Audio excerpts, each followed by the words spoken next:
255 sub-article 2, it enjoins not only the committees, because if you look at the motion, there were things that the committees were supposed to do and things that government was supposed to do, independent commissions were supposed to do, and even holders of independent offices. And by way of example, Honorable Speaker, the very first resolution there is that we needed an apology from the National Police Service for all the deaths from peaceful protests.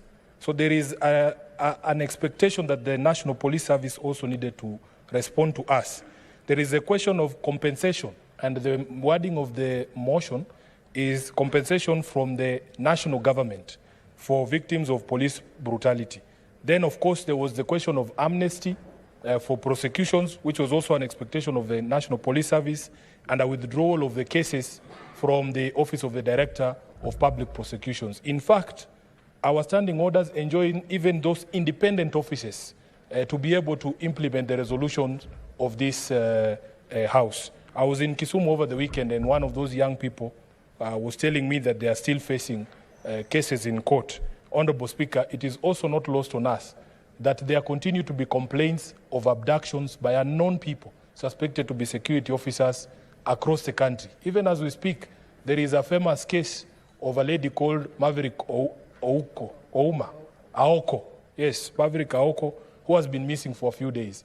So, Honorable Speaker, I would also want us as a Senate to ask those independent offices, the responsible or relevant cabinet secretary, in line with Standing Order 255-2, so that they also brief this House on how far we have gone in terms of implementations of the resolutions of this House. I have personally taken time to explain to especially my leader of majority, the leader of majority of this House, who's now my friend, Honorable Speaker, that for us in the opposition, Honorable Speaker, if these resolutions are actually implemented, we will have an easier time even having tea with the majority leader.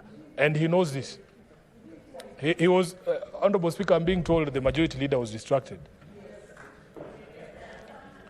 I have taken time, Honorable Speaker, because, you know, we are in a period of people trying to understand what makes some of us tick, the members of the opposition, members of government. I have explained to the majority leader that for us in the opposition, and especially for ODM, for which I'm the Secretary General, if these issues that we passed here on apologies and compensation for victims and an end to abductions of people in this country are actually implemented, he will have an easier time calling me for coffee to discuss other things, Honorable Speaker. And therefore, I would plead with you, Honorable Speaker, just like you have directed our committees to respond, all these independent offices and government itself must also tell us why it has taken this long, 60 days later, and we don't see any movement in terms of implementation of these resolutions. I thank you, Honorable Speaker.